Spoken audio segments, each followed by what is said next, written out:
August 10.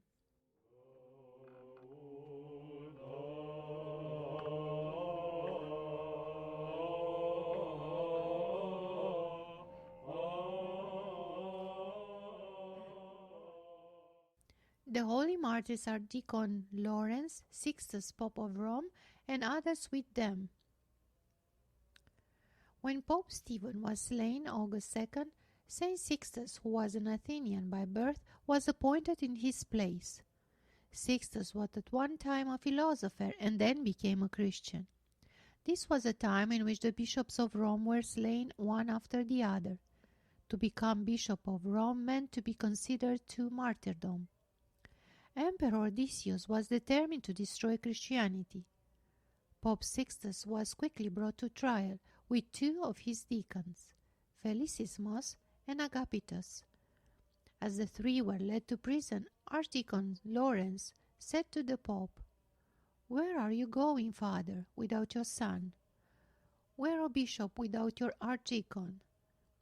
The Pope consoled him, prophesying to Laurence that he would undergo even greater tortures for Christ, and that he, Laurence, would shortly take this path. And indeed, as soon as they beheaded Sixtus and his two deacons, Laurence was apprehended. Laurence had presently placed all of his affairs and the affairs of the Church in order. As treasurer and steward, economus, of the Church, he removed all of the Church's valuables to the home of the widower Cyriacus. On that same occasion, he healed Cyriacus of a terrible head pain by the touch of his hand, and restored the sight of a blind man, Crescention.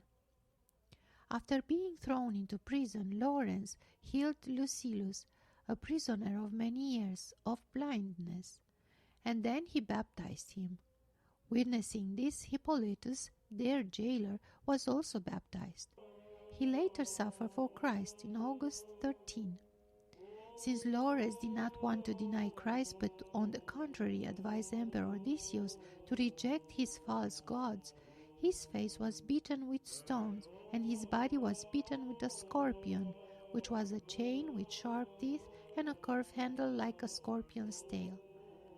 Romanus, a soldier present at the torture, converted to the Christian faith and was immediately beheaded. In the end, they placed Laurence on a gridiron, naked, and lit a fire under him. Roasting in the fire, St. Laurence thanked God and mocked the emperor for his paganism. After Laurence gave his pure and heroic soul to God, Hippolytus removed his body under cover of night to the home of Cyriacus, and then to a cave, where Hippolytus honorably buried him. St. Laurence, with the others, suffered in the year 258 AD.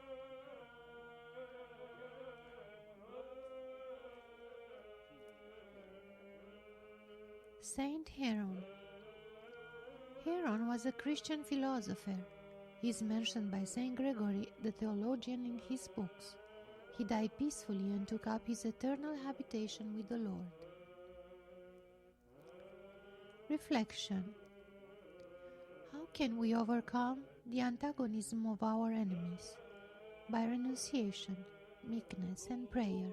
Renunciation in everything, except in faith and purity of life. Meekness always, and prayer always.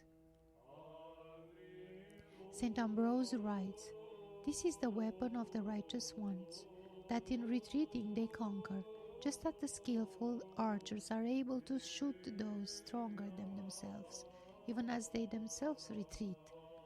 A brother was offended by his friend, but nevertheless, desiring peace with him, went to him to be reconciled. His friend did not even want to open the door for him, and, scolding him from within, chased him away from his dwelling. The brother then complained to a spiritual elder, who said to him, "You are going to your friend to be reconciled, yet all along the way there you condemned him in your thoughts and justified yourself. Even though your friend sinned against you, I counsel you to establish the thought in yourself that you have sinned against him. Justify him and condemn yourself. In this manner go to him again." Thus the brother proceeded. And what happened?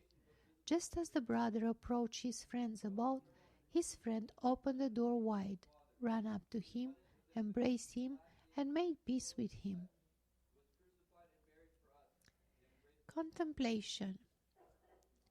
To contemplate the plagues that befell the Philistines because of the captured Ark of the Covenant. 1 Samuel 5:6, also known as 1 Kings 5:6. How the people were afflicted with tumors, hemorrhoids, and mice devoured the crops wherever the Philistines set down the Ark of the Covenant. How the Philistines, terrified, returned the Ark of the Covenant to the land of Israel.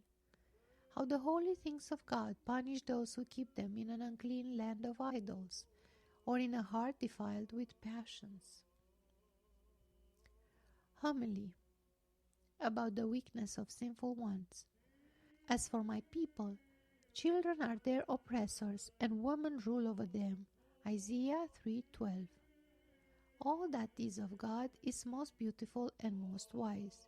Everything created by God travels obediently along the path for which God has ordained it. The stars move, animals live, and the atmospheric currents flow, all according to the order established by God. Only man, the most intelligent creature, frequently leaves the path of God, falling into ignorance and inventing strange paths according to his thinking. Because of this, it can be that children lead instead of elders, and instead of men, women rule. When children rule, oppression reigns. When women rule, disorder usually reigns.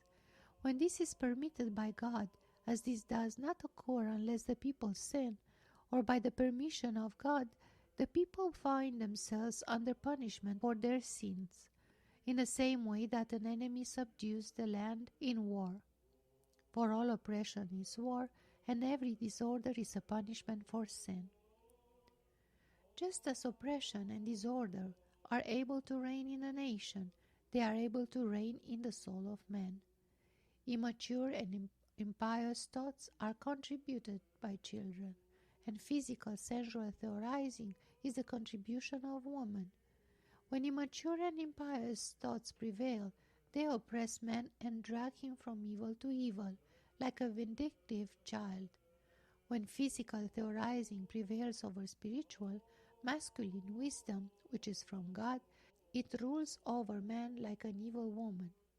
Under the spiritual concept of woman, the prophet understands not only females, but also men with woman's weaknesses. So that children's petulance and women's whims do not overtake men or a nation, it is necessary to adhere closely to the law prescribed by God for men, as all created things adhere to the law prescribed by God for them. O Lord, illumine us and strengthen us.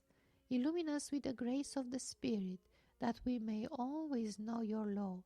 Strengthen us with the power of the Spirit, that we may always adhere to your law. To thee be glory and praise forever. Amen.